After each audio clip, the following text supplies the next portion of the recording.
Hello, students. You are welcome. And today we will finish the second last portion of the story. Chapter number 3, Ishwaran the Storyteller, from your book Moments, class 9th. Open your book on page number 15. We will start from the starting of the page 15. The beast looked stunned for a moment, then it shivered from head to foot and collapsed.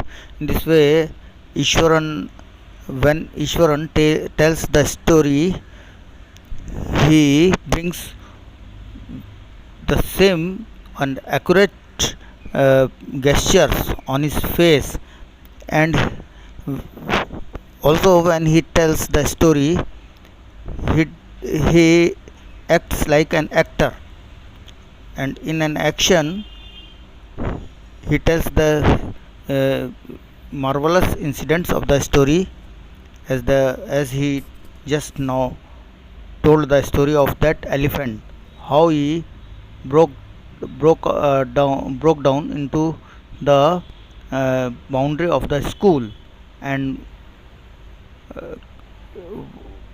how he destroyed the things lying in the premises of the school, and the elephant, how he became very furious, and everybody was running in fear here and there, and he became very haughty. The elephant became very haughty, and all the situation he described in his action. The beast looked stunned for a moment, then it shivered from head to foot and collapsed. वो जो beast here, the same elephant एकदम वो हो गया stunned, एकदम सन्न रह गया और कांपने लगा जैसे ही उसने उसको बेंच से मारा. Ishwaran is telling the story of his childhood when he was studying in preparatory classes, and as he beat him with the stick very severely. So what happened? Beast looked stunned for a moment and shivered from head to foot and collapsed. Collapsed means धड़ाम से गिर पड़ा बेसुध होकर के.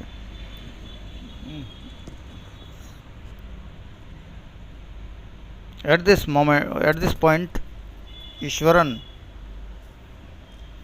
would leave the story unfinished and get up mumbling. At this point, बिल्कुल एकदम जैसे फिल्म हम देखते हैं, फिल्म एकदम जब हम एकदम एक्साइटेड हो जाते हैं, हमारा excitement goes on the climax, the film stops. In the same way, Ishwaran stops when his story was on climax, and mumbling means कुछ बुदबुदाते हुए, बड़बड़ाते हुए उसने स्टोरी फिनिश कर दी. अनफिनिश से मतलब रख दी उसको, जैसे अभी कुछ हिस्सा और बाकी है, जैसे बीच में इंटरवल आ जाता है, इसी तरह से ये एक तरह का इंटरवल आया और उसने उसको पूरा ख़त्म नहीं करके वहाँ पर स्टॉप कर दी. I will be back after lighting the gas and warming up the dinner. Mahendra, who had listening with rapt attention, would be left hanging means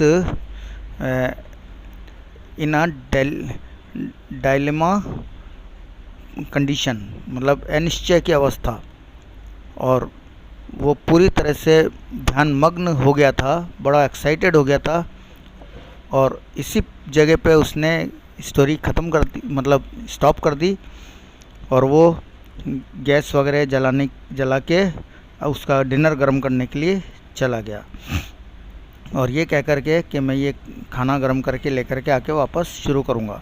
Mahindra who had been listening with rapt attention would be left hanging, वो लटका रह गया, मतलब वो अधूरा ही छूट गई उसकी कहानी सुनना महेंद्रा की। When he returned, Eswaran would not pick up the thread of the story right away.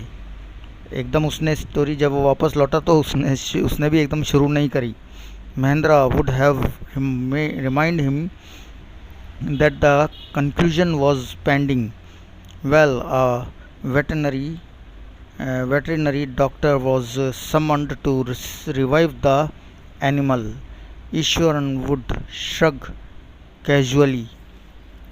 तो इस तरह से महेंद्रा को उसको याद दिलाना पड़ता कि उसका भी कंक्लूजन बाकी है स्टोरी का। और ईश्वरन अचानक कंधे उचकाकर कहता है, हाँ, उस जानवर के होश लाने के लिए एक वेटरिनरी डॉक्टर मीन्स पशु चिकित्सक को बुलाया गया है ना। And summoned means called, he was the veterinary doctor was called to revive the animal, to treat the animal which was wounded. Iswaran would shrug casually. 2 days later it was led away by its mouth to the jungle, है ना। और 2 दिन बाद उसको जो है कि 2 दिन बाद उसके जो मास्टर था उसने उसे जंगल में ले गया। And well, how did you manage to do it Iswaran? How did you bring down the beast? अब तुमने कैसे उसको ईश्वरन, तुम ये सब कैसे कर पाए? तुमने उस जानवर को कैसे गिराया, है ना। एंड ब्रिंग डाउन मीन्स गिरा दिया। It has something to do with the Japanese art, I think. With the help of Japanese art judo karate और वो ऐसे होता है ना, और क्या कहते हैं रेसलिंग में, कुश्ती में, जैसे यूँ कैसे करके दांव लगा के और गिरा देते हैं, इस तरह से वो बताता है कि जापानीज़ आर्ट है कराटे और जुजित्सु इट इज़ कॉल्ड। ये जापानी आर्ट है जिसकी वजह से मैंने गिराया, जिसका नाम है कराटे और jujitsu. I had read about it somewhere. I temporarily paralyses the nervous system you see. Not a day passed without Ishwaran recounting some story packed with adventure, horror and suspense. देखिए, हाँ, मैंने उसके बारे में, वो कहता है, कहीं पढ़ा, ये तंत्रिका तंत्र की अस्थायी रूप से शक्तिहीन कर देती है। आप जानते हैं ना, एक दिन भी ऐसा नहीं गुजरता जब ईश्वरन जो है बड़े एडवेंचरस और फियर, है ना, और जो कहते हैं कि सस्पेंस से भरी हुई, सस्पेंस से भरी हुई कोई कहानी का डिस्क्रिप्शन ना करता हो। हर दिन वो बड़ा इंटरेस्टिंग स्टोरीज़ वो प्रेजेंटेशन उसका करता था। And whether the story was credible और नॉट, भले वो स्टोरी मानने विश्वास करने लायक हो या नहीं, लेकिन वो तो अपने पूरे शबाब के साथ, बड़े पूरे अदा के साथ और पूरी एक्शन के साथ वो उसको डिस्क्राइब करता था। Mahendra enjoyed listening to it because of the inimitable way which it was told. देखिए, inimitable वे मीन्स एक अजीब सा अलग सा तरीका, है ना, इसको कहने का।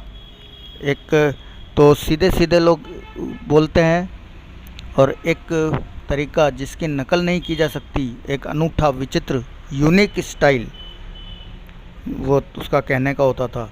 Eswaran seemed to more than make up for absence of a TV in Mahendra's living quarters.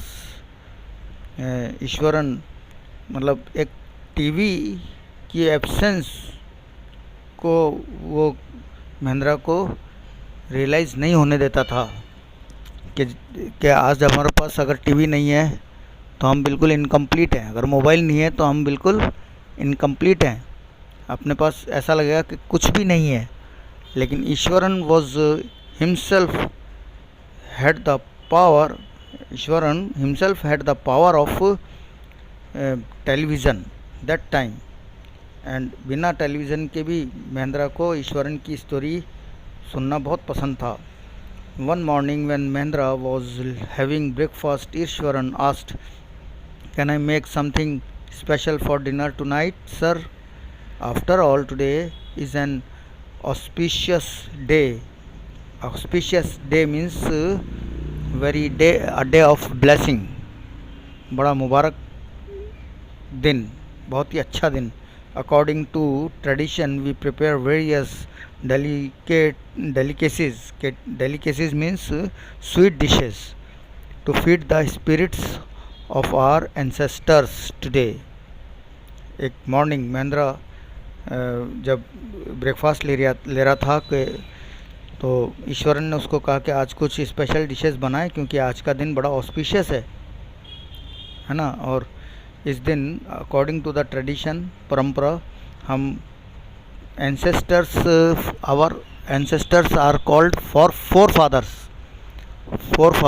जो हमारे पूर्वज हैं, उनकी आत्माओं को शांति देने के लिए हम अच्छी बहुत ही स्वीट डिशेस तैयार करते हैं इस दिन। That night Mahindra enjoyed the most delicious dinner and complimented Eswaran on his culinary skills means कहना चाहिए कि एक आर्ट ऑफ कुकिंग। इतना डिलीशियस फूड उसने तैयार किया था कि महिंद्रा उसकी तारीफ़ें करता करता नहीं थक रहा था।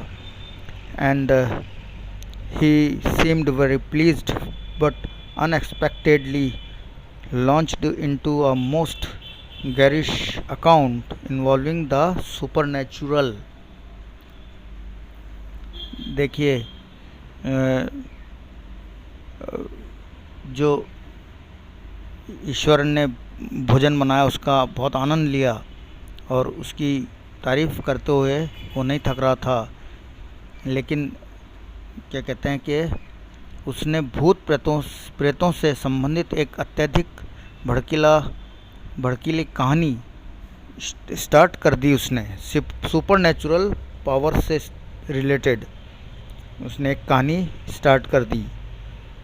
गैरिश अकाउंट मीन्स पूरा डिस्क्रिप्शन सुपर नेचुरल का।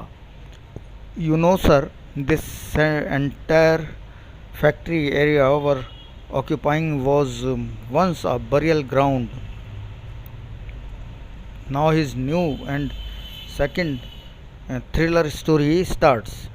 वो ये कहता है कि फैक्ट्री जानते हो आप, ये एक समय में ये क्या कब्रिस्तान था पूरा, ये factory area. He started, Mahendra was jerked out, एकदम झटका लगा उसको। The pleasant reverie he had drifted into after the satisfying मील।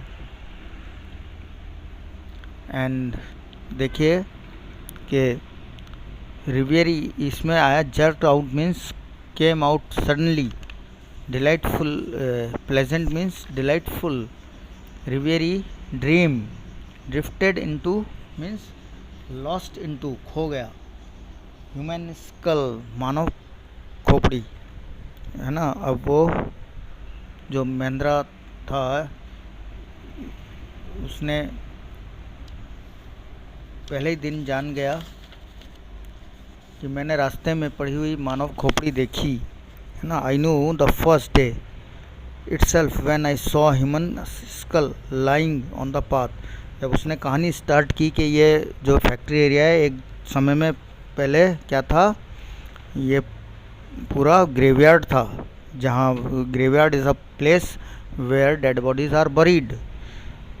सो महेंद्रा को विश्वास होने लगा, क्योंकि उसने पहले दिन जब वो यहाँ ज्वाइन किया था तो उसने एक स्कल, ह्यूमन स्कल देखा था। Even now I came across a number of skulls and bones Iswaran counted. हाँ नहीं सॉरी, ईश्वरन ने पहले दिन वो खोपड़ी वहाँ पे देखी थी, और वो अब वो कहता है, कहना कंटिन्यू रखता है कि उसके बाद तो मैंने और भी कई बोन्स वहाँ पर देखी।